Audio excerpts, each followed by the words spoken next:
भगवान रामचंद्र जी की स्थापना का ये वर्ष है और अभी वो साल पूरा होना है। इसलिए सब बोलिए श्री राम जय जय राम, श्री राम जय जय राम, श्री राम जय जय राम, श्री राम जय जय राम, श्री राम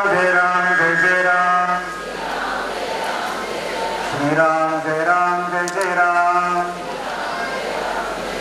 श्री राम जय जय राम। सियावर रामचंद्र की, पवन सुत हनुमान की, गौ माता की, गंगा माता की, भारत माता की, श्री राम जन्मभूमि की, श्री कृष्ण जन्मभूमि की, काशी विश्वनाथ की, जगदम्बा माता की, आज के आनंद की, नए कार्यकारिणी की, नमः पार्वती पते हर हर महादेव।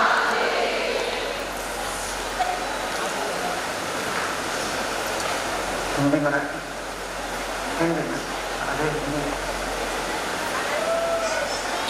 व्यासपीठ पर उपस्थित अमरावती माने गाडगे बाबा, संत गाडगे बाबा विश्वविद्यालय के कुलगुरु माननीय मिलिंद जी बारावते, उनकी सुविद्या धारिया जी, विश्व मांगल्य सभा के अखिल भारतीय सभाचार्य,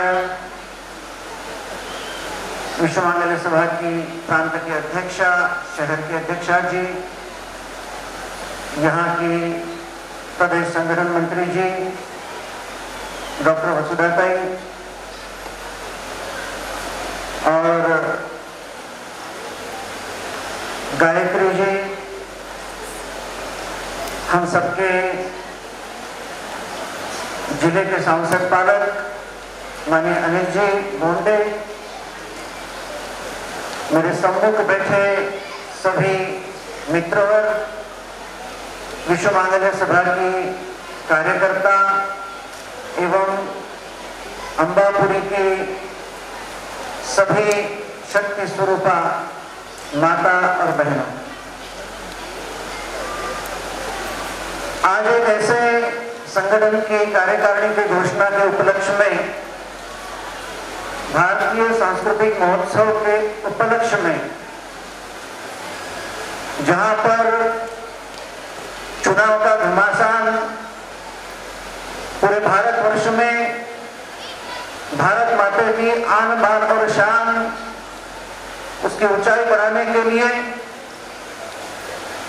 इस भारत देश को सुपर पावर बनाने के लिए, इस भारत की विश्व गुरुता पूरे चराचर को दिखाने के लिए हम सब सोच में हैं कि किसे चुने। मेरे भाषण का विषय वो नहीं है, लेकिन इस भारत के शीर्षस्थ नेतृत्व को चुनने वाली भारत की आदि राष्ट्र शक्ति यहां पर बैठी माताएं हैं।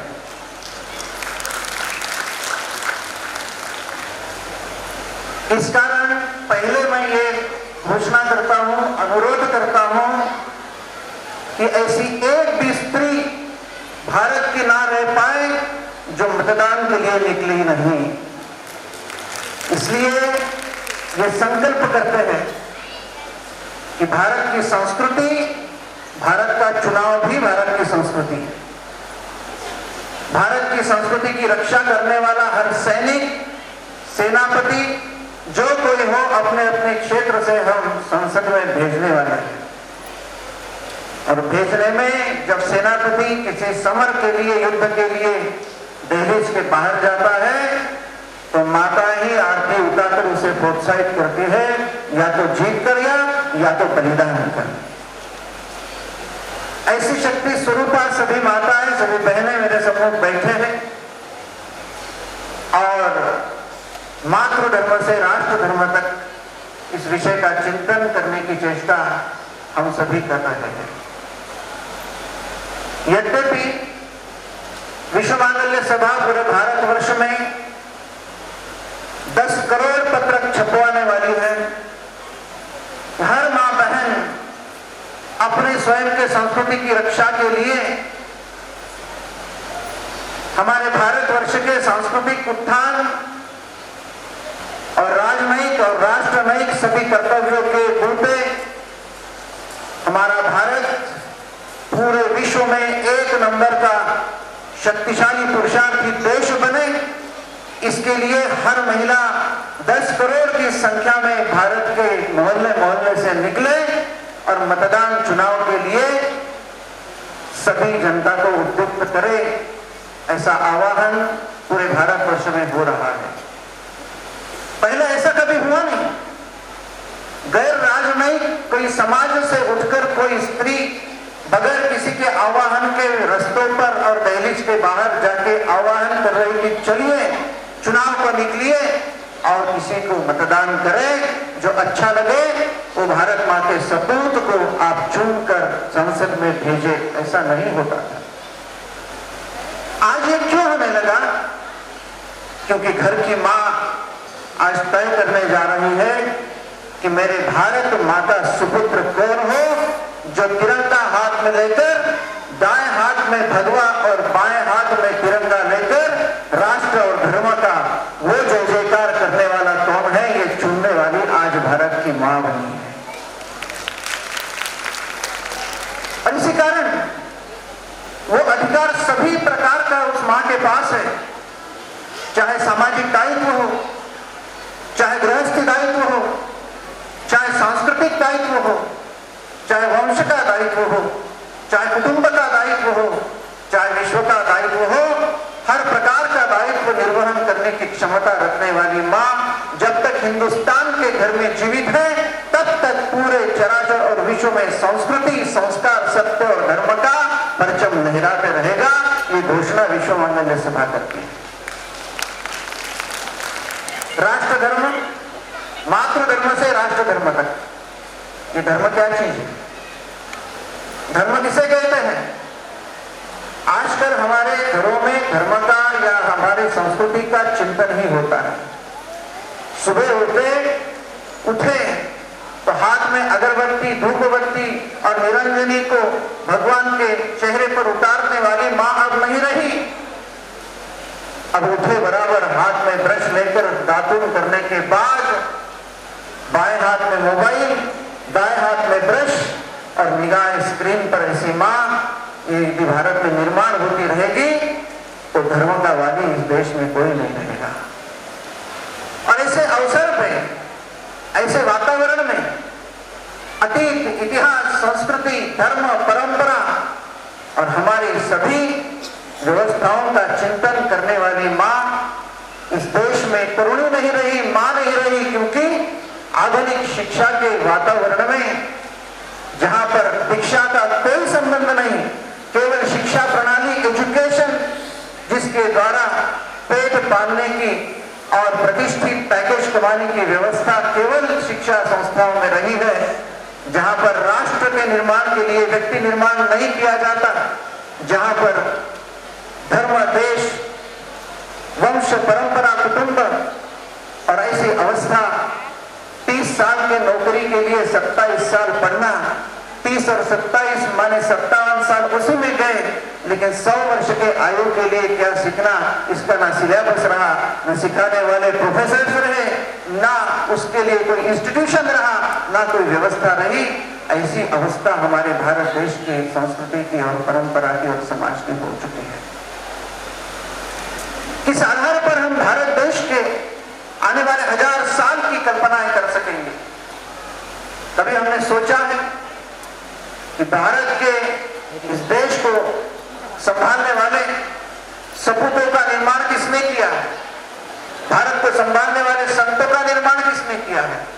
भारत को संभालने वाले समाज पुरुषों का निर्माण किसने किया है? भारत को संभालने वाले समरणियों का निर्माण किसने किया है?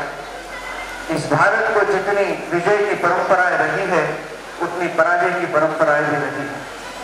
हमने कभी सोचा था कि भारत के राजा कृष्णदेव राय 700 साल पूर्व 450 साल हिंदू पद पातशाही की वो ध्वजा फहराई थी, कहां गई वो?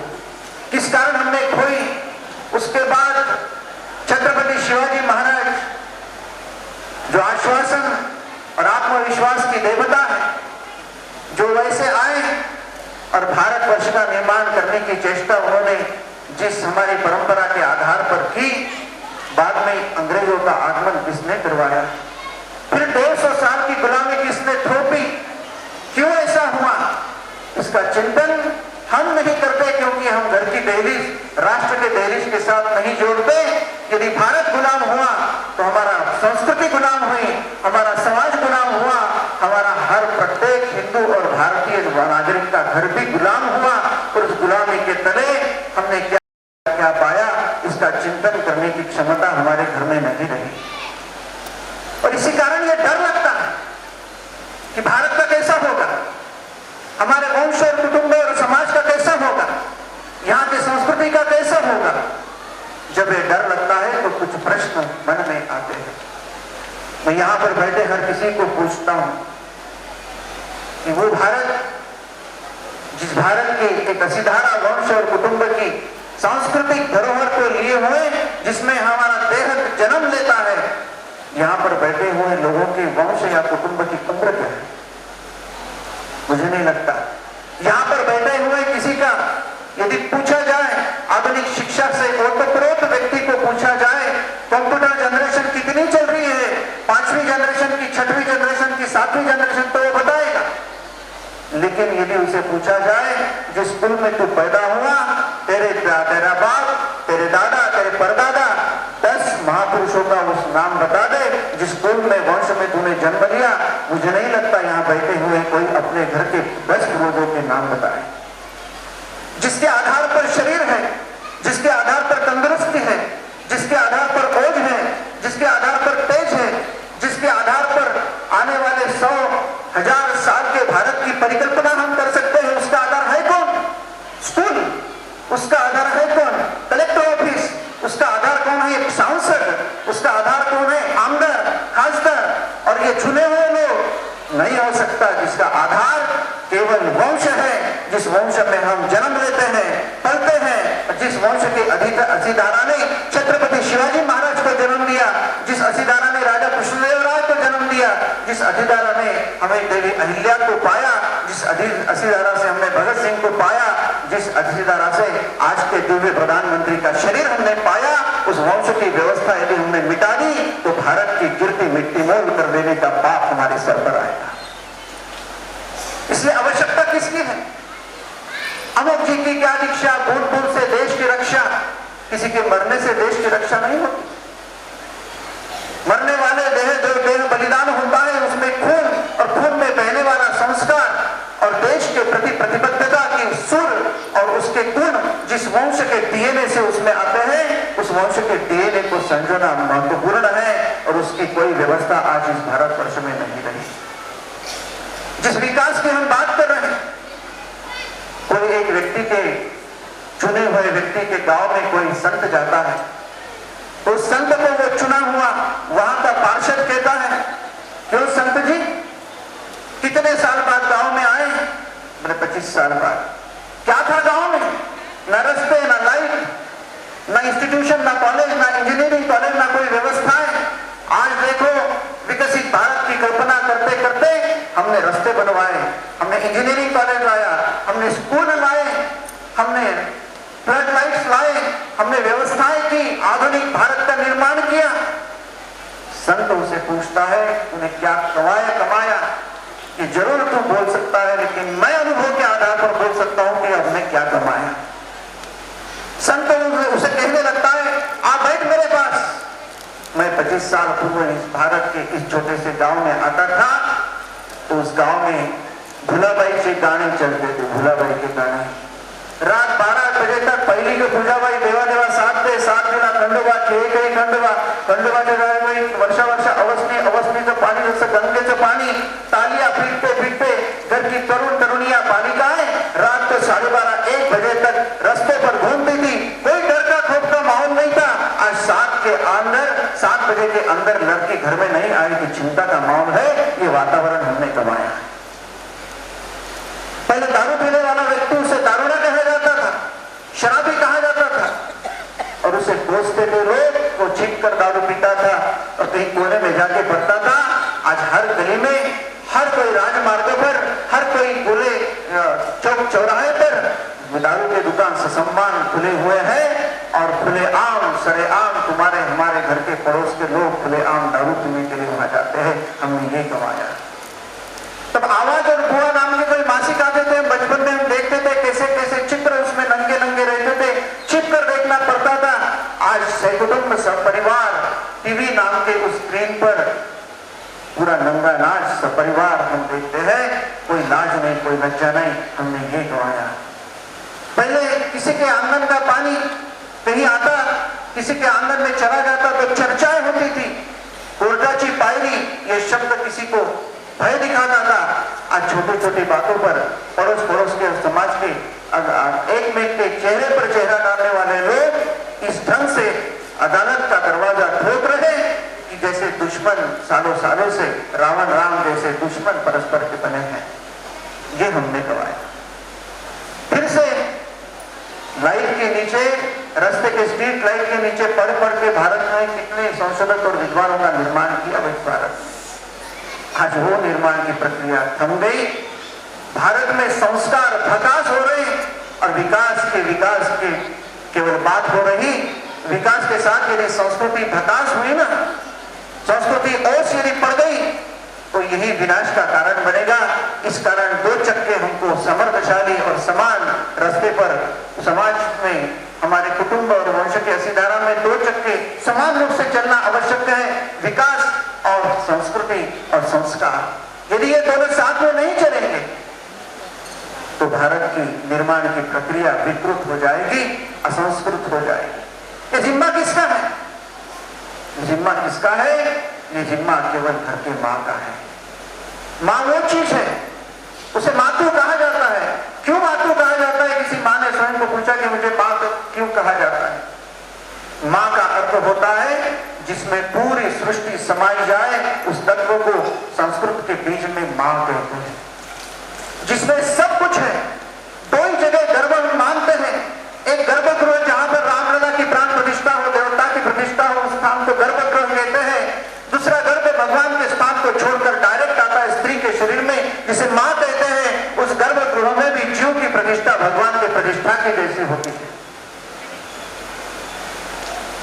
क्या भारत की परंपरा पहले थी? राष्ट्र धर्म के साथ मातृ धर्म क्यों जुड़ा है? याद करिए छत्रपति शिवाजी महाराज के जन्म की वो घड़ी। सब बोलते हैं जय जिजाऊ, सब बोलते हैं छत्रपति शिवाजी महाराज की जय। हाँ, बोलना ही चाहिए, वो हमारा स्वधर्म है, स्वाभिमान है, हमारे देवता का जय जयकार है। लेकिन किसी के मुंह से हम छत्रपति शिवाजी महाराज की जय और उसके पहले छत्रपति शाहू महाराज की जय क्यों नहीं कहते? हमारा अज्ञान। हमें छत्रपति शिवाजी महाराज जी के निर्माण की वो व्यवस्था मालूम नहीं। उनके गुण लेते लेते उनके जन्म लेने की व्यवस्था और प्रक्रिया को भी जब तक हम लेंगे नहीं, तब तक जब जब आवश्यकता पड़ेगी, ये भारत में छत्रपति शिवाजी महाराज का निर्माण फिर से हम नहीं कर सकेंगे। तो जिम्मा किसका है? मुझे वो कथा याद है। आदिल शाह के दरबार में 48 सरदार बैठे थे। 48 सरदारों को, हर सरदार को परगना, सूबा, कुछ गांव दिए जा रहे थे। एक एक को उठाया जा रहा था, जी जहांपना, जी जहांपना, जी भाई साहब, जी जहांपना। और जब सुबह परगना के गांव दिए जाते थे, झुक झुक कर बादशाह को सब प्रणाम करते थे। मुझे याद है वो पुरुषार्थी क्षण जब शाहजी महाराज का जब नंबर आया तो ठाट से हमारे शाहजी महाराज खड़े हुए। अब जब उनको परगना सुबह दिया गया तो घनगंभीर आवाज में शाहजी महाराज ने पहले एक बात कही, जहांपना, यदि आप कोई परगना सुबह दे रहे हो तो एक शर्त मैं रखता हूं। किसी की ताकत नहीं हुई शाहजी महाराज के सामने कि ऐसे किसी जरूरत आप कर रहे हो? हाँ बोलिए बोलिए, क्या शर्त है आपकी? आदिल शाह बोल पड़ा। तो शाहजी महाराज कहते हैं, मेरी ये शर्त है, यदि सुबह परगना और कोई प्रदेश हमें दिया जाता है तो वहां कायदा और सिक्का केवल शाहजी का चलेगा। यदि किसी का और का चलता है तो शाहजी महाराज अपना राष्ट्र निर्माण के लिए समर्थ है। ये वाक्य छत्रपति शिवाजी महाराज के पिता के थे। ऐसे बाज नहीं रहे। और उसके बाद क्या हुआ? जब हमारे शाहजी महाराज जब हमारे राष्ट्रमाता जीजाबाई के पास आए, राष्ट्रमाता जी ने उनको कहा, क्या कर दिया आपने, इसका परिणाम जानते हो? तो हमारे शाहजी महाराज कहते हैं, हाँ मैं भली बात ही जानता हूं, लेकिन इसका उत्तर मैं अभी आपको नहीं दूंगा।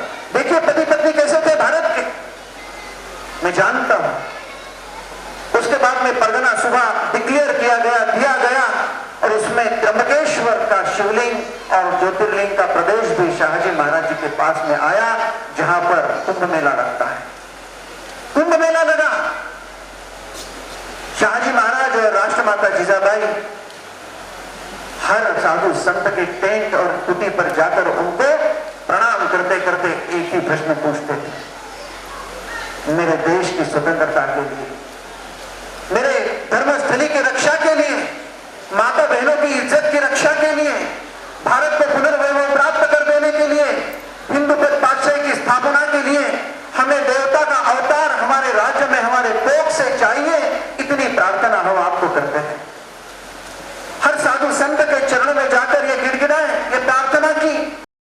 साधु संतों ने कहा, हे माता, हे शाहजी महाराज, आप ये प्रार्थना करना चाहते हो तो त्र्यंबकेश्वर को कीजिए।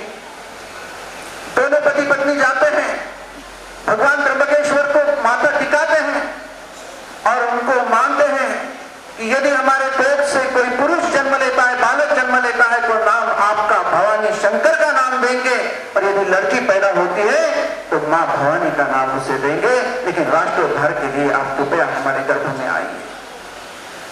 ये सत्य प्रतिज्ञा होती थी।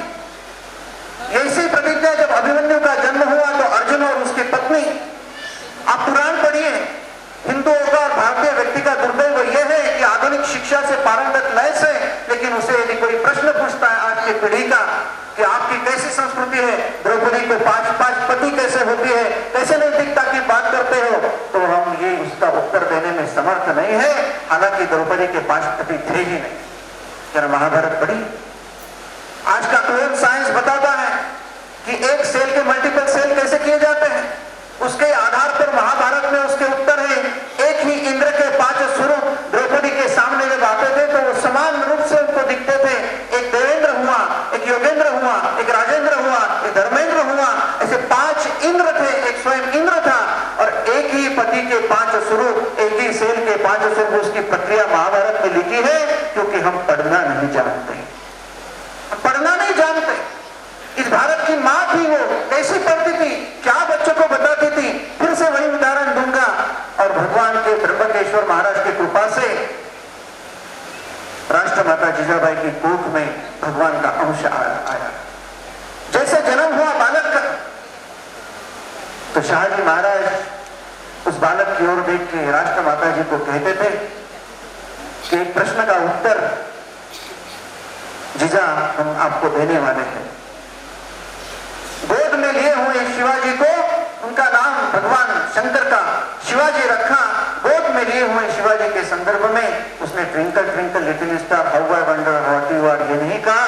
उन्होंने द्रोण बताया, सात्यकी बताया, अर्जुन बताया, राणा प्रताप बताया, राम बताया, कृष्ण बताया। भारत का अतीत इतिहास के संघर्ष की गाथा छत्रपति शिवाजी महाराज जी के कान में डाली, मन मस्तिष्क में डाली, उनके हृदय में तेज की स्थापना की। इसका परिणाम क्या हुआ? इसका वो परिणाम हुआ 8 साल का शिवाजी, जब बालक शिवाजी जब मां के सामने जाते हैं, पूछते हैं मां आज मेरा जन्मदिन है, मैं आपको क्या दूं? मां क्या बोलती है?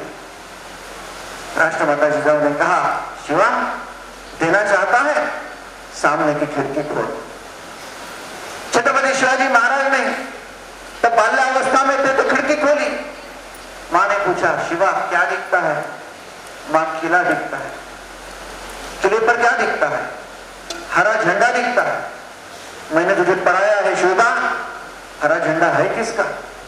मां मुगलों का है, शत्रु का है, राक्षसों का है, जिसको उखाड़ कर मैं फेंकना चाहता हूं। तहाशु पर कुछ देना चाहता है तो मुझे वहीं दे। वो झंडा उखाड़ कर मेरे राष्ट्र का भगवा ध्वज, उसकी स्थापना वहां पर करा दे। ये होता है निर्माण मां का। अर्जुन का मैंने अभिमन्यु के जन्म की बात बताई। अब भागवत कथा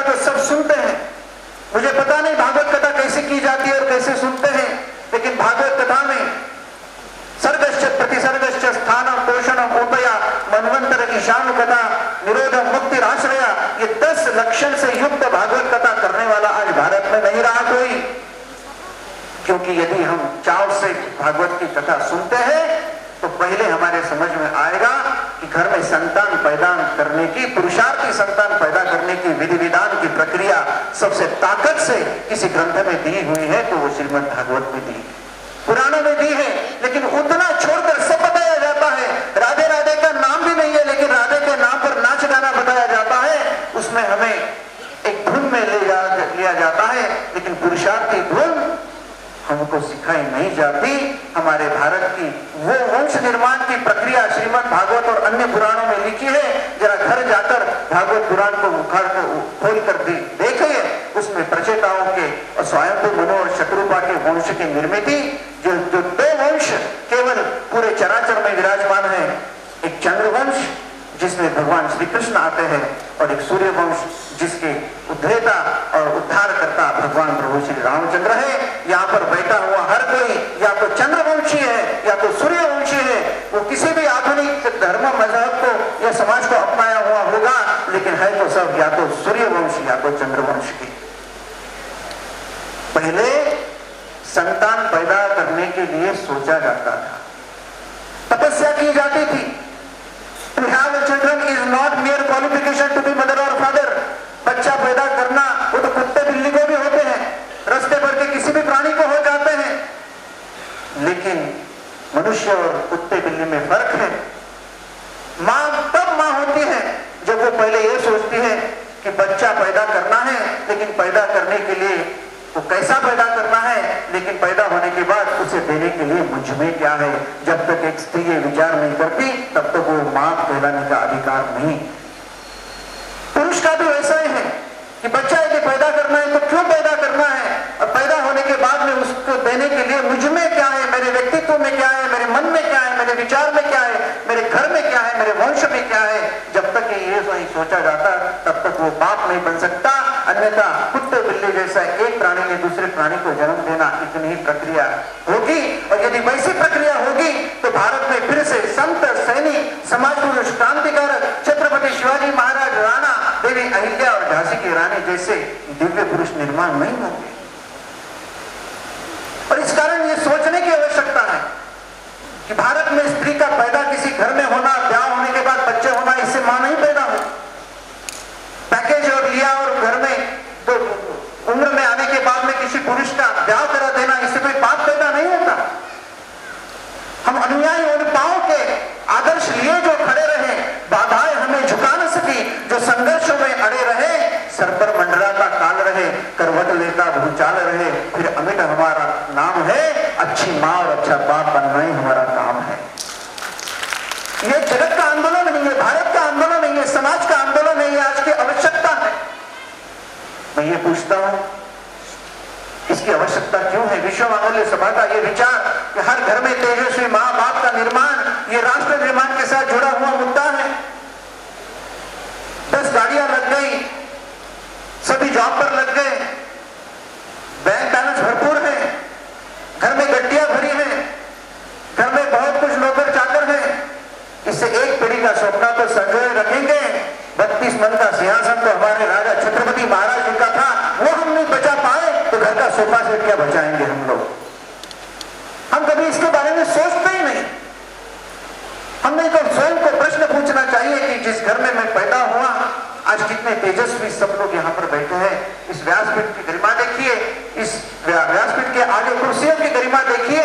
इतने तेजस्वी संतान निर्माण होने का कारण कोई आपकी स्कूल और कॉलेज नहीं हो सकती। आपके वंश में जो तपस्या चली, जो शरीर निकोप और निरामय निर्दोष आपके पुरखों ने रखा, जो तेजस्विता उनकी तपस्या के द्वारा, उनके संस्कार, उनके ज्ञान उपार्जन के द्वारा जो घर में सिस्टम्स थी, उसके सिस्टम्स में आकर हमारे जन्म हुए, हमारे डीएनए में वो सब आया। इस कारण हम बाहर में कुछ पढ़े लिखे किसी अन्य क्षेत्र के पुरुषार्थी बने आज, लेकिन वो प्रक्रिया यदि आगे नहीं रही तो चिंता इस देश की भी है, वंश की ऐसी धारा की भी है, कुटुंब की भी है।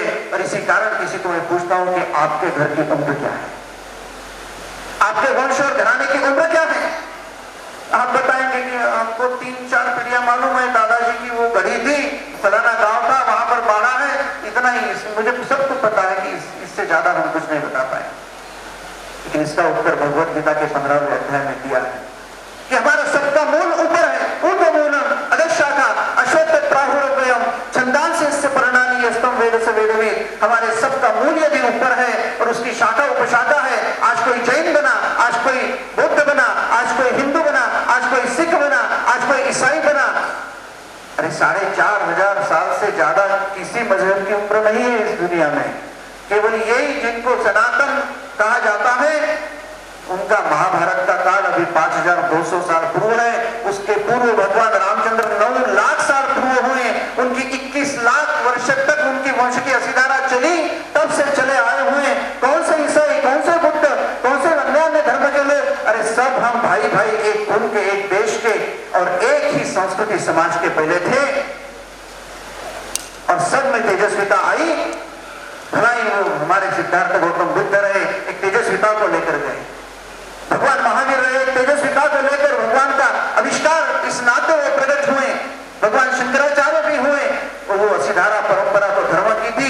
लेकिन राष्ट्र धर्म के भी महापुरुष हुए, जिसमें हम संतों में भी सूर, मीरा, कबीर, नीरा, चोखा, बंका, सावता महाराज, छत्रपति शिवाजी महाराज के गुरु, हमारे जगत गुरु तुकाराम महाराज, समर्थ रामदास स्वामी से लेकर सभी संतों की असीधारा, और इधर लाला लजपत राय, तिलक, सावरकर, भगत सिंह से लेकर सभी हमारे क्रांतिकारकों की असीधारा जिस वंश में हुई, उस वंश की तपस्या क्या 54।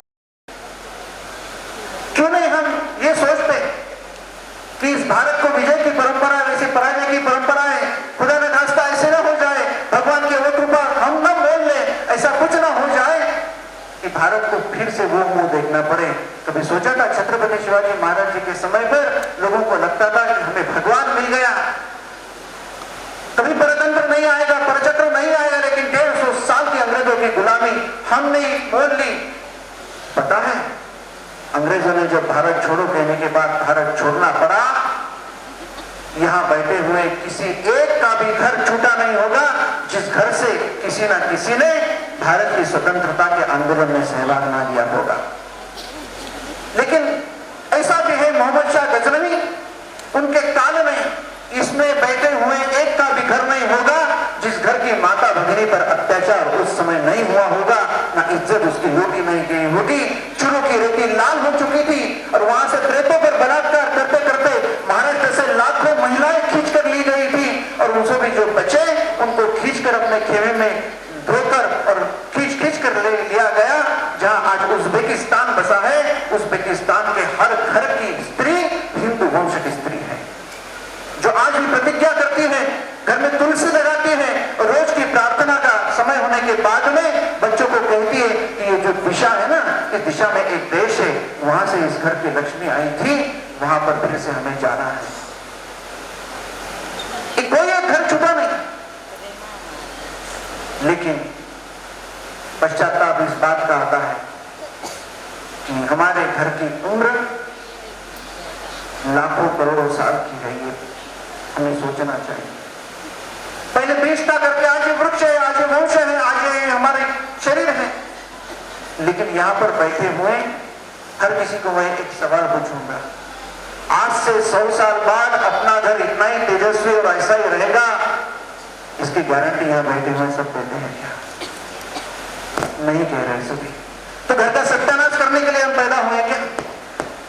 एमएससी, एमटेक, बीएड, डॉक्टरेट, वकालत और ये सब पढ़ने के बाद में यदि उसका परिणाम ये होगा कि 100 साल बाद वो वंश की असीधारा जिसने धर्म को बचाया, संस्कृति को बचाया, सत्य और धर्म की रक्षा की, जिसने राष्ट्र की रक्षा की, जिसे समाज पुरुष, क्रांतिकारक, सैनिक, समाज सुधारक, सज्जन और संत पैदा हुए, वो कोई स्कूल कॉलेज से और किसी वृक्ष को नहीं लटके, वो तो तुम्हारे हमारे घर से पैदा हुए। उनको पैदा करने की असीधारा और पैदा करने की प्रयोगशाला का नुकसान हम कर बैठेंगे। किस आधार पर भारत के विश्व गुरुत्व की संकल्पना हम कर सकते हैं? घर का पुरुष बिगड़ा तो कुछ नहीं बिगड़ता। कई ऐसे मातृ पुरुषार्थ हमने देखे कि घर का पुरुष 6-6 महीने के लिए जब सरहद पर लड़ता है तो घर संभालने वाली सैनिक की पत्नी उसको पता है कब मैं विधवा हूं हो जाऊंगी होगी मुझे पता नहीं, लेकिन भारतवर्ष के कारण जब तक मेरे भारत माता का सौभाग्य अखंड रहेगा तब तक मेरे भाल का कुमकुम बाधित रहेगा। उस विश्वास के साथ अपने पति को भेजने वाली महिला घर को जब संभालती है तो कोई विचार और संस्कृति संस्कार लेकर संभालते हैं, भला वो एमटेक ना हो, लेकिन राष्ट्र की परिभाषा वो किसी पढ़ी लिखी औरत से ज्यादा समझती है। तुकाराम महाराज, ज्ञानेश्वर महाराज, गोस्वामी तुलसीदास, युग पुरुष परमानंद, युग पुरुष शंकराचार्य, और कैसे कैसे लोगों को संतों को हमने पैदा किया। तो पैदा करने वाला शरीर हमारे घर से ही मिला, खून का डीएनए हमारे घर से ही मिला, लेकिन उसको कायम रखने की आवश्यकता, उसकी प्रक्रिया क्या है, उसका संशोधन, उसका चिंतन हमारे घर के सामान्य अवस्था में चलने वाले कुल कुलाचार संस्कृति और परंपरा के उस शोभायमान अवसर में आता है। और इसी कारण हमें सोचना चाहिए कि राष्ट्र धर्म के साथ जुड़ा हुआ घर का धर्म, धर्म क्या चीज है। आजकल तो आधुनिक हमारे घरों में एक स्पर्धा लगी है, सभी को इसका अनुभव आया होगा। अनुभव यह है कि घर में कुछ महालक्ष्मी बिठाओ, गणेश जी बिठाओ, और बेलपत्री बहने वाली या कोई सांस्कृतिक महोत्सव करने वाली माँ को ट्यूशन से आए हुए बच्चे और बच्चियां पूछते हैं कि इसको कोई साइंस और विज्ञान का आधार है क्या। हमारी माताएं निरुत्तर हो जाती है, और निरुत्तर जब हो जाती है तब बच्चों को लगता है कि हमारे संस्कृति में दम नहीं। यदि उसी समय हमारी माँ, घर की बहन, घर की स्त्री एक क्षमता रखती है, या बेटा बैठ, मैं इसका उत्तर तुझे देती हूँ, उस क्षमतावान माँ की निर्मित यदि घर में है तो शायद ही घर से कोई बच्चा या बच्ची आधुनिक शिक्षा पारंगत भी हो, लेकिन हमारे संस्कृति और धर्म के अवसरों से मुंह मोड़ लेगी। मालूम है हमारा धर्म कितना पुराना है। साइंस, आजकल जो बच्चे पूछते हैं कि फलाना इस धार्मिक प्रक्रिया को साइंस का कोई आधार है क्या, मैं यहाँ बैठे हुए सब लोगों को पूछता हूँ साइंस को अंग्रेजी में विज्ञान का कोई आधार है क्या, तो मैं आपको पूछता हूँ विज्ञान को अंग्रेजी में कोई शब्द है क्या? कौन सा शब्द है सर? साइंस है। साइंस माने शास्त्र होता है, शासनात् त्रायते इति शास्त्र। लेकिन विज्ञान ये शब्द को पर्यायवाची शब्द जगत के किसी डिक्शनरी में नहीं है, क्योंकि विज्ञान हमारे देश में 4.5 लाख वर्ष पूर्व आया, जब पहला गुरु और पहला शिष्य भारत में निर्माण हुआ। भागवत सुनने वालों में महिलाएं लाखों की संख्या में होती है, लेकिन भागवत का ये प्रथम और दूसरा श्लोक किसी को याद नहीं, जिसमें शिष्य गुरु को पूछता है कि आपने मुझे काम करने के लिए कहा है, लेकिन ये काम करने के लिए मुझे ज्ञान चाहिए, मुझे विज्ञान चाहिए। तो वो पूछता है ज्ञानम परम गुह्यम में यद विज्ञानम समन्वितम स रहस्यं तरंगं च गृहाणागतिकं मया। ये गुरु मुझे ऐसा ज्ञान दो जो विज्ञान से समन्वित हो, जिसमें के रहस्य मुझे बताओ। गृहाणागतिकं मया। फिर दूसरा श्लोक कहता है श्रीमद् भागवत का सेकंड श्लोक, यावान हम यथा भाव, मैं किसको आह्वान करूं। यद रूप गुण कर्म का प्रॉपर्टीज ऑफ द मैटर, गुण रूप और कर्म, तथैव तत्व विज्ञानम, उसमें जो प्रिंसिपल इन द विज्ञान तत्व विज्ञानम अस्तुते मदनुग्रहात्, माने विज्ञान इस शब्द को 4.5 लाख वर्ष पूर्व हमारे भारत में गुरु शिष्य की गाथाएं बोलती रही।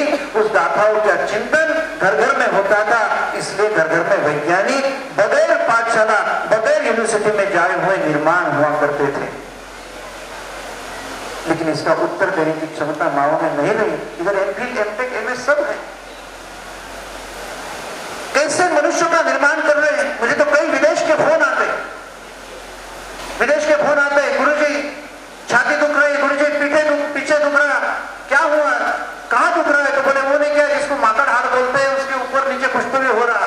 पढ़े लिखे एमएस, एमटेक लड़कों की ये हालत है, जहां पर कंप्यूटर और जहां पर अपने स्कूटी और अपने कार के हर पार्ट को मालूम है, लेकिन जिंदगी भर ये जो शरीर चलाना है उसका एक पार्ट का नाम नहीं मालूम। कैसी शिक्षा? माँ पिता के पास ही शिक्षा दीक्षा पहले होती थी, वो अनपढ़ जरूर रखते थे, लेकिन मनुष्य निर्माण के कला के हर गुण उनको अवगत थे, और उनको ये पता था कि सामान्य रूप से अनपढ़ भले रहे, लेकिन इस घर से तानाजी मालसुरे का निर्माण कैसे करें, इस घर से देवी अहिल्या का निर्माण कैसे करें, इस घर से लाला लजपत राय का निर्माण कैसे करें, इस घर से स्वामी विवेकानंद का निर्माण कैसे करें? और कुछ नहीं हुआ तो देश और धर्म के लिए लड़ने वाला शेर जैसा पुरुषार्थी व्यक्ति इस घर से निर्माण कैसे करे? इसकी प्रक्रिया उनको भली मालूम है। लेकिन आज पैदा होते ही स्कूल में नाम डालने की चिंतन करने वाली माँ, मेरे घर, मेरे वंश, मेरे परंपरा का नाम अजरामर करने के लिए एक पुरुषार्थी पैदा हो, उसके लिए उसको क्या दूं, इसकी क्षमता का कोई विचार नहीं। ऐसे अक्षम माता, अक्षम पिता यदि देश में निर्माण होते गए तो मुझे नहीं लगता इस देश का भविष्य 100 साल के बाद और ठीक उज्जवल है। यदि विश्वगुरु भारत का निर्माण करना है तो रास्ते पर जितना प्रदर्शन है, इंस्टीट्यूशनल प्रदर्शन जितना है, उतना ही चिंतन और प्रदर्शन हमें घर के अंदर करना पड़ेगा। घर के अंदर उसका विचार, उसका अभ्यास, अपने अतीत इतिहास और अपनी दैवी पुरुषार्थी गाथाओं का सिंचन हमें करना पड़ेगा। और इस कारण मां बनना भी एक करियर है। मां एक जीव को निर्माण नहीं करती, एक जीवन को निर्माण करती है। किसी का फोटो, किसी की गरिमा देखकर हम किसी का पूजन नहीं करते।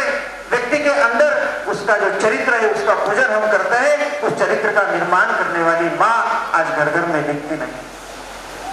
अब मां के स्वतंत्रता के मायने हर किसी छोर पर, किसी गली पर, किसी भी चर्चा को छेड़े तो जेंडर इक्वलिटी का सवाल आता है। स्त्री और पुरुष साम्यता और समर्थता समान है, इसको कैसे आप दाएं बाएं कर सकते हो?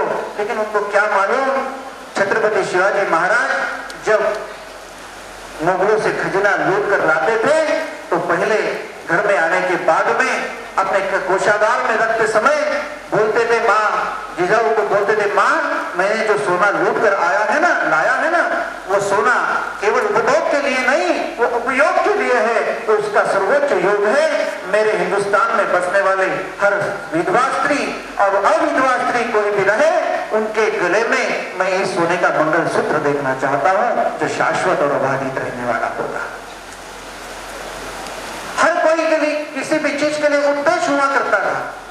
तो इसी कारण मैंने कहा ना कि पहले संतान पैदा करना उसके लिए सोचा जाता था, तपस्या की जाती थी। पैदा करना है, उसको देने के लिए मुझ में क्या है, उसका चिंतन किया जाता था, उसको ज्ञान प्राप्त किया जाता था। लेकिन आजकल बच्चे हो जाते हैं बगैर सोचे, बगैर चिंतन के, बगैर किसी उद्देश्य के हो जाते हैं। इस कारण दिन कब ठहरे पता ही नहीं चलता था। बोले दिन ठहराए जाते थे, उसके पीछे राष्ट्र का, वंश का, समाज का, संस्कृति का चिंतन था। और परिणाम यह हो गया कि बगैर उद्देश्य की पैदा हुई संतान जीवन भर बगैर उद्देश्य की जीती है। निरुद्देश्य जीने वाली संतान देश का, धर्म का, संस्कृति का और कुल का सत्यानाश करने वाली होती है। इसलिए सउद्देश्य, सउपयोग, सधोरण, सविचार ऐसी मां और ऐसे पिता हमें चाहिए। उसकी आवश्यकता राष्ट्र को और बहुत ज्यादा है, जिसका प्रयास विश्व मांगल्य सभा का वैश्विक आंदोलन वही काम कर रहा है। आज 24 देशों में विश्व मांगल्य सभा का काम बड़ी ताकत से चल रहा है। ये चालू किया काम तो पहले सोचते थे क्या कंगन पहनना आप सिखाओगे, क्या बिंदी लगाना सिखाओगे? हाँ, हम वही कंगन जो वज्र छोड़े मंडित, ऐसी हमारी माँ जिजा माता जिस कंगन के आधार पर स्वयं भवानी बनी और शंकर स्वरूप पर छत्रपति महाराज जी का निर्माण किया, वही कंगन आज इस देश में हजारों छत्रपति पैदा करेगा। ये हमारा विश्वास हम रखते हैं। वही बिंदी जो पूछे ना जाए, वही कुमकुम जिसके वास्ते हमारे देश में उनके कुमकुम की रक्षा के लिए इस गांव का, गली कुचे का और भारत का हर पुरुष अपने पुरुषार्थ का सैरोबाग लगा देता था। ऐसा ही पुरुष हमारे माता भगिनी के कुमकुम को देखकर अतीत इतिहास का चिंतन कर उसके इज्जत की रक्षा के लिए कुर्बान होने के लिए आगे जाएगा। ऐसा हर कोई पुरुषार्थी यहाँ पैदा होगा। इसलिए कुमकुम को हम विश्वास करते हैं। तो इस कारण माँ तो माँ है, माँ के ऊपर ये पूरा जिम्मा है। बाप भी बाप कैसा था, मैं हमेशा एक उदाहरण देता हूँ। कैसा उदाहरण देता हूँ, जब गुरु गोविंद सिंह, जब उनके दोनों बेटे फतेह सिंह और गोरावर सिंह उनको बादशाह भगा के लेकर गया और उनको कहने लगा कि तुम मजहब बदलो, हम मेरी बेटियां मैं उनको ब्याह देता हूँ, लगे तो बादशाहत देता हूँ, लेकिन आप अपना मजहब बदलो। राव बहादुर कहा गया, उसको और कुछ कहा गया, उसी में मशगूल हम थे और हमारे भारतवर्ष के भारत मां पर अत्याचारियों का साथ देते रहे। ये भी रोग भारत को है, लेकिन ऐसी फिर से स्थिति इस देश में ना आए, इसके लिए घर के माँ और घर के बाप हमारे इतिहास, अतीत, हमारे भविष्य का चिंतन करते करते उज्जवल पुरुषार्थी घर यही भारत का छोटा सा यूनिट है। Our house is a single isolated unit, एक एकक इकाई है। किसकी है? हमारे देश की है, इस विश्व की है। जो घर में होगा उसका परिणाम सीधा देश में होगा, देश में जो होगा उसका परिणाम घर में होगा। ऐसा नहीं होता है, लेकिन यदि घर हमारा अशक्त रहा, घर हमारा विकृत हुआ, घर का पुरुषार्थ, घर का तेज ओज, घर का सत्य और धर्म, यदि घर के उपासना, घर की तपस्या, परंपरा, संस्कृति ये यदि मिट गई तो भारतवर्ष कहीं का नहीं रहेगा। इसका चिंतन करना ये अत्यंत महत्वपूर्ण बात है। और इसी बात को लेकर पूरे 40 प्रदेशों में विश्व मांगल्य सभा आज भारतवर्ष में काम कर रही है। 5.5 लाख दायित्व लिए हुए कार्यकर्ता बहने भारतवर्ष में विश्व मांगल्य बाल सभा रहे, विश्व मांगल्य छात्र सभा रहे, विश्व मांगल्य सभा रहे, धर्म संस्कृति विभाग रहे, या जनजाति कल्याण विभाग रहे, या लोक प्रतिनिधि संपर्क विभाग रहे, इसमें सब में काम कर रही है। और मैं ये यकीन दे सकता हूँ, भविष्य देख सकता हूँ, आने वाले 25 साल बाद इस भारतवर्ष के निर्माण में अहम भूमिका विश्व मांगल्य सभा की होगी। 65 करोड़ की आबादी की महिला यहाँ की आधी शक्ति भी है और यहाँ की भवानी आधी शक्ति भी है। और इस कारण इस भवानी का निर्माण करना अपना कार्य है। केवल पुरुष अपने पुरुष के कारण में रहे और उनकी स्पर्धा में महिला रहे, स्त्री और पुरुष की स्पर्धा होने लगी, दोनों में संघर्ष, उसी में उनकी ऊर्जा जाए। भारत माँ के निर्माण के लिए ऊर्जा कौन खर्च करे?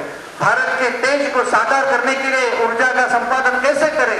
वंश की रक्षा करना, वंश को प्रफुल्लित बनाना, वंश को ओज तेज द्युति के साथ पुरुषार्थी बनाना, ये भी माँ का एक करियर है।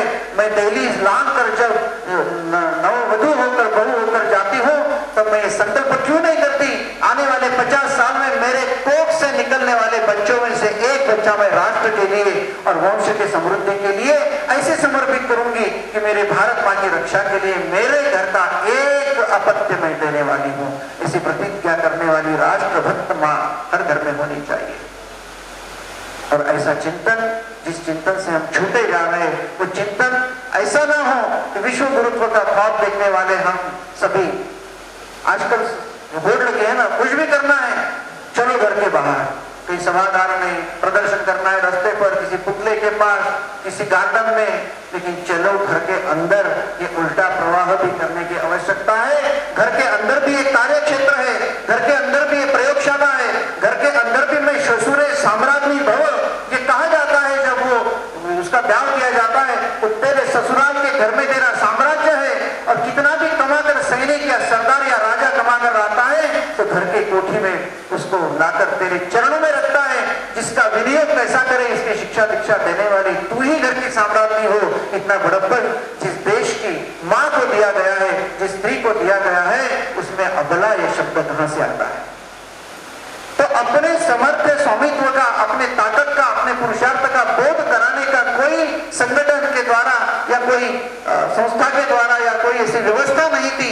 वो व्यवस्था भारत माँ की कृपा से, संतों की कृपा से, विश्व मांगल्य सभा के कार्य के द्वारा व्यवस्था का निर्माण हुआ है। उस व्यवस्था को और ताकत देने की आवश्यकता है। ये कोई सांप्रदायिक काम नहीं है, ये परम राष्ट्रीय काम है, ये परम सांस्कृतिक आंदोलन है। ये घर कुटुंब दहलीज की रक्षा का एक बहुत बड़ा रक्षा संसाधन है। ये ईश्वर निर्मित एक ऐसी व्यवस्था है जिसके खड़े होने पर और जिसके सशक्त होने पर आने वाले 1000 साल में भारत की ओर टेढ़ी आंख देखकर आने का किसी की ताकत नहीं होगी। इसकी व्यवस्था विश्व मांगल्य सभा करके रखेगी। और इसी कारण ये केवल पुरुषों के मुद्दे चलने वाला संगठन नहीं, पुरुषों का आधार इसके लिए चाहिए, पुरुषों की साथ चाहिए, लेकिन विश्व मांगल्य सभा से मातृत्व निर्माण की क्षमता का ध्वज भारत के हर माँ के हाथ में हो। और विश्व मांगल्य सभा ये मानती है हर कोई जन्मे हुई बच्ची बचपन से ही माँ होती है, केवल उसका शरीर उतना बड़ा नहीं होता, उसकी आयु बनी हुई नहीं होती, उसका ब्याह नहीं होता, उसको बच्चे नहीं होते, अन्यथा समर्थ राष्ट्रमाता जिजा जैसा, देवी अहिल्या जैसा पुरुषार्थ करने की, संवारने के गुण उसमें बचपन से ही भरे जाते हैं। जैसे इंजेक्शन से शरीर में भरे जाते हैं, वैसे संस्कार केंद्र के द्वारा और बातचीत के द्वारा, संवाद के द्वारा उसके मन, मस्तिष्क, हृदय में संस्कारों के इंजेक्शन दिए जाते हैं। धर्म, आखिरी एक बात मुद्दा बताकर मेरे वाणी को विराम दूंगा। विश्व मांगल्य सभा ये मानती है, भगवान के 3 ही स्वरूप ऐसे मानती है। पहला स्वरूप है देव, सभी देवता उसमें आ गए।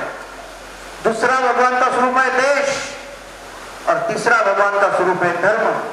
मैं ऐसा क्यों कह रहा हूं? विश्व मांगल्य सभा की सैद्धांतिक भूमिका को बताते हुए मैं कह रहा हूं, भारतवर्ष के सभी देवता हटाए जाए, सभी आश्रम, सभी साधु संत अलग कर दिए जाए। क्या हमारी ताकत है? हरे ध्वज, चढ़ते हुए मीनार, लगे हुए आवाज के भूंगे और क्रॉस। अरे गौतम बुद्ध भगवान महावीर तो हमारी मिट्टी से पैदा हुए भगवान के स्वरूप है, वो अपने ही है, वो करेंगे तो हमारा कल्याण ही करेंगे। लेकिन इस मिट्टी से जो पैदा नहीं हुए, इस मिट्टी के साथ बलात्कार की भावना जो रखते हैं, वो कतई वो ध्वज और वो चिन्ह हमारे नहीं हो सकते, उसे धोखा हम खाए। और इस कारण हमें कह सकते हैं कि यदि देवता और ये सब हट गए तो क्या देश अपना स्वाधीन में रहेगा? 150 साल की गुलामी में जब अपने पास देश नहीं था तो काशी विश्वनाथ तोड़ा गया, हमारी अयोध्या 600 साल पूर्व तोड़ी गई, हमारा बेट द्वारका तोड़ी गई, हमारा मथुरा चला गया, त्र्यंबकेश्वर उंडे नागनाथ तोड़ा गया। यहां तक कि अंबा देवी का इतिहास यदि देखे तो कई बार उसका भी जो कलश है वो ढहा गया है। तो जब तक देश है तब तक देव है। यहां पर बैठे हुए कई लोग 3 बीघा आंदोलन के साक्षी है।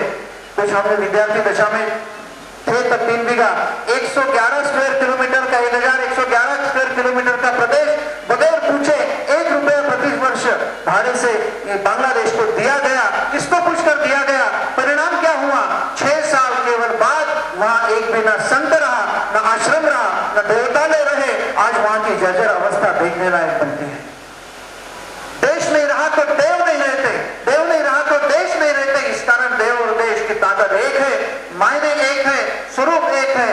और ये समझकर देव कार्य में लगा हुआ कैसे लगे और देश कार्य में कैसे लगे, उसका विचार और उसकी प्रक्रिया, इसी का नाम है धर्म। उसकी कोई बात धर्म में नहीं आती। धर्म वही है जिससे देव और धर्म, देश दोनों की रक्षा और दोनों का संवर्धन होता है। इस कारण विश्व मांगल्य सभा मानती है देव, देश और धर्म ये तीनों एक ही है। इस कारण देव कार्य में भी विश्व मांगल्य सभा दिखेगी, देश कार्य में भी विश्व मांगल्य सभा दिखेगी। और जहां तक राष्ट्र धर्म, स्वतंत्र स्वधर्म और सांस्कृतिक धर्म और हमारे परंपरा से धर्म के मायने जितने हैं, उस मायनों की रक्षा करने के लिए भी विश्व मांगल्य सभा की हर कार्यकर्ता और हर स्त्री अग्रसर रहेगी। इस विशाल विचार से अभी परसों की बात है, सर को भी हमने बताया था, यहाँ पर सूर्यवंशी सर भी बैठे हैं, यहाँ पर कई लोग बैठे हैं। विश्व मांगल्य सभा के छात्र सभा का ऑल इंडिया कॉन्फ्रेंस BHU में रखा गया था। मैं बहुत जिम्मेदारी के साथ बात कर रहा हूँ। और जब वहां के वाइस चांसलर महोदय को मिलने के लिए विश्व मांगल्य सभा की अखिल भारतीय संगठन गई तो क्या था?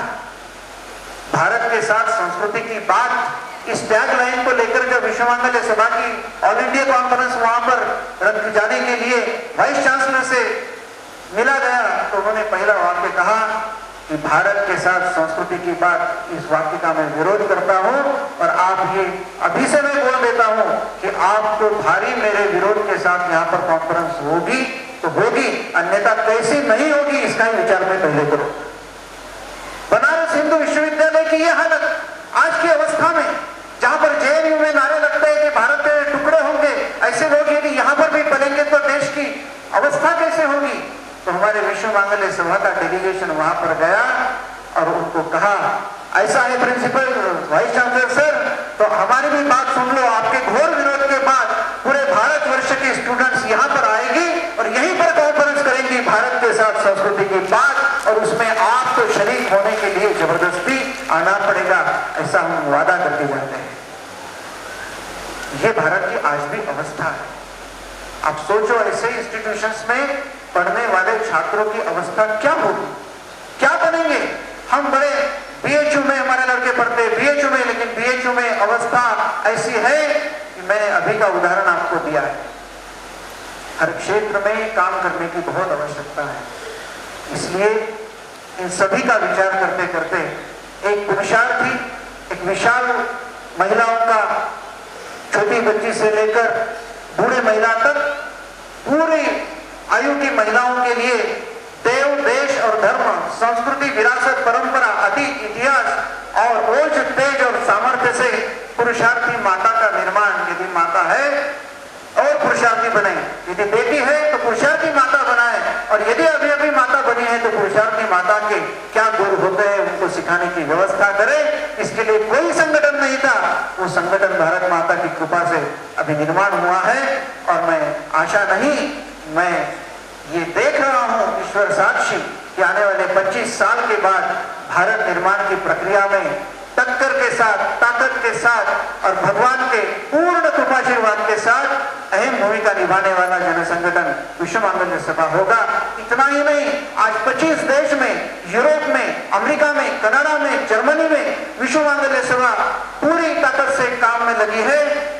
अभी वो दिन दूर नहीं कि 144 देश में विश्व मांगल्य सभा आने वाले 10 साल में नहीं जाएगी, तो भगवान का नाम मैं नहीं लूंगा, क्योंकि उसके आधार पर यह काम चल रहा है, क्योंकि भगवान के प्रेरणा, कृपाशीर्वाद और आज्ञा से ही काम की निर्मित है। हम रहे या ना रहे, तुम रहे आका करे, यही प्रतिज्ञा करते हैं। और इस कारण वही मैं फिर दोहराऊंगा कि अतीत इतिहास को देखते हुए हम भी काम में लगेंगे।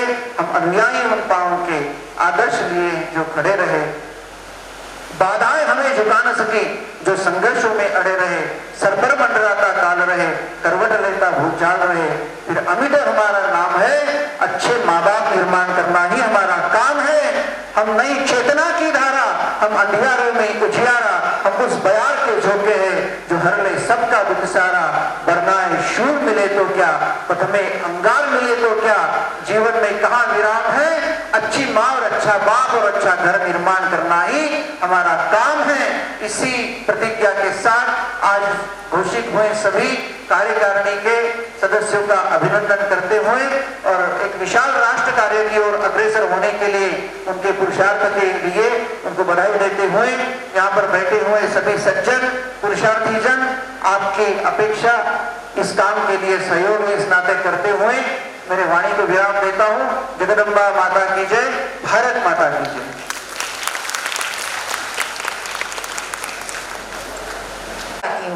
आपने दिया हुआ विचार, संदेश, प्रेरणा एवं आशीर्वचन हम सभी को अनंत काल तक कार्य करने की शक्ति देगा। इसी के साथ आगे बढ़ते हैं। भारत का गौरवशाली इतिहास तथा संस्कृति समृद्ध है, इसे संजोए रखना हमारा प्रयास है। विश्व मांगल्य सभा के इस महान कार्य से जुड़े रहिए। सभी उपस्थित मान्यवरों के प्रति कृतज्ञता व्यक्त करती हूँ और औपचारिक आभार प्रदर्शन के लिए मैं आमंत्रित करती हूँ मंजूषा जी अडवाणी को। गायस देते हुए ज्ञान गुरु हमारे, नमन है चरणों में गुरु तुम्हारे। बिना ज्ञान सुना है जीवन, ज्ञान से ही तो जीवन है नवजीवन। आज इस सुनहरे कार्यक्रम के साक्षी बने हम सभी। खरं तर मला असं वाटतं आभार आपले मानावेत इतके आपण परके नाहीत। आठवणीतून भेटत राहू, भेटलो जरी सारखे नाही। सुंदरशा या सोहळ्यासाठी सदैव एकमेकांच्या मनात राहू, नाते हृदयी जपण्यासाठी एकमेकांच्या हृदयात राहू, आयोजकांच्या ऋणात राहू। पण तरीही आभाराची औपचारिकता ही झालीच पाहिजे। आजच्या या सुंदरशा अशा कार्यक्रमामध्ये महिला महाविद्यालयाच्या विद्यार्थिनींनी शारदा स्तवन सादर केले, त्यांचे सुद्धा आयोजकांच्या वतीने मनस्वी आभार व्यक्त करते। आभार व्यक्त करना चाहूंगी अश्विनी और रोहिणी खंबायतकर जी का, जिन्होंने बहुत अच्छी प्रस्तुति गणेश वंदना भी की और आप सभी ने उसकी सराहना भी की। आभार व्यक्त करना चाहूंगी दिल से सम्माननीय ज्योतिताई सोलंकी का, जिनके विशेष प्रयास से परतवाड़ा से भजन मंडली यहाँ पर उपस्थित हुई। साथ ही साथ अमरावती से तुतारी वादक सन्माननीय अर्जुन जी घोडे आणि सन्माननीय श्री वासुदेव जी वाघमारे यांचे सुद्धा आयोजकांच्या वतीने मनस्वी आभार व्यक्त करते। मेळघाट धारणी आणि कांडली इथून सुद्धा महिला वर्ग उपस्थित मोठ्या संख्येने झाले, बहुत सारी माताएं उपस्थित हुई, उनका भी हम विशेष रूप से आभार व्यक्त करेंगे। आभार व्यक्त करना चाहूंगी हमारी साउंड टीम जिन्होंने पूरी देर अच्छी तरह से हमें सहयोग किया और कार्यक्रम सुचारू रूप से हो पाया। सबसे ज्यादा मुझे ऐसा लगता है कि हृदय से मैं आप सभी के तो धन्यवादी हुई हूँ, लेकिन आभार व्यक्त करना चाहूंगी सम्माननीय हमारे सबके चहेते, सबके सुपरिचित खासदार श्री अनिल भाऊ गोंडे, साथ ही साथ अन्य सभी मान्यवर जो उपस्थित हुए हैं, अंत तक हमारे साथ जुड़े रहे, हमेशा ही जुड़े रहते हैं, उनका भी मैं हृदय से आभार व्यक्त करना चाहूंगी। आभार व्यक्त करना चाहूंगी फिर से एक बार आप सभी का आयोजकों की तरफ से। साथियों, आप सभी की उपस्थिति को अनमोल हम है मानते, इसीलिए आपका हृदय से आभार व्यक्त हम है करते। फिर से एक बार हृदय से आप सभी का आभार आभार आभार। Thank you very much. अभी सामूहिक ध्वज प्रार्थना होगी, तत्पश्चात अल्पोपहार लेके ही आपको परिसर छोड़ना है और अपने घर की तरफ निर्गमन करना है। धन्यवाद। जय श्री राम।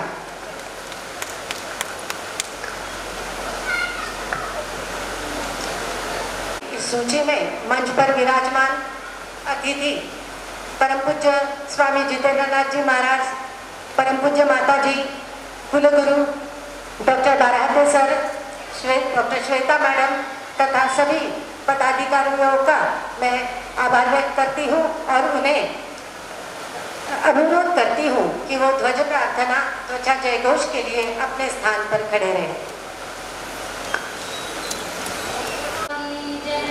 भारत माता की जय। ओंकार सनातन सद्गुरुनाथ प्रता, श्री लक्ष्मी शांता शक्ति रूपा समर्था। सद्गुरुनाथ प्रता, श्री लक्ष्मी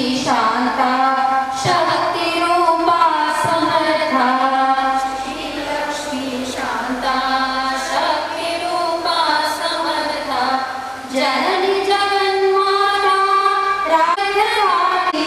जय जय भारत माँ विश्व मंगल मूर्ति, जय जय भारत माँ विश्व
जय जय भारत माँ विश्व मांगल्य मूर्ति।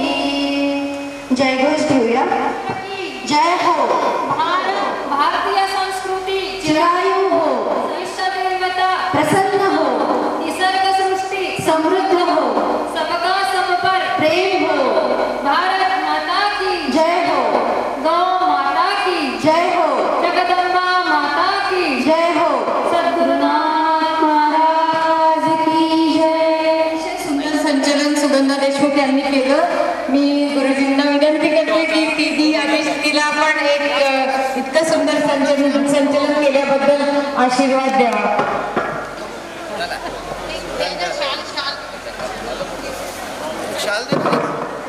हा आशीर्वाद द्यावा.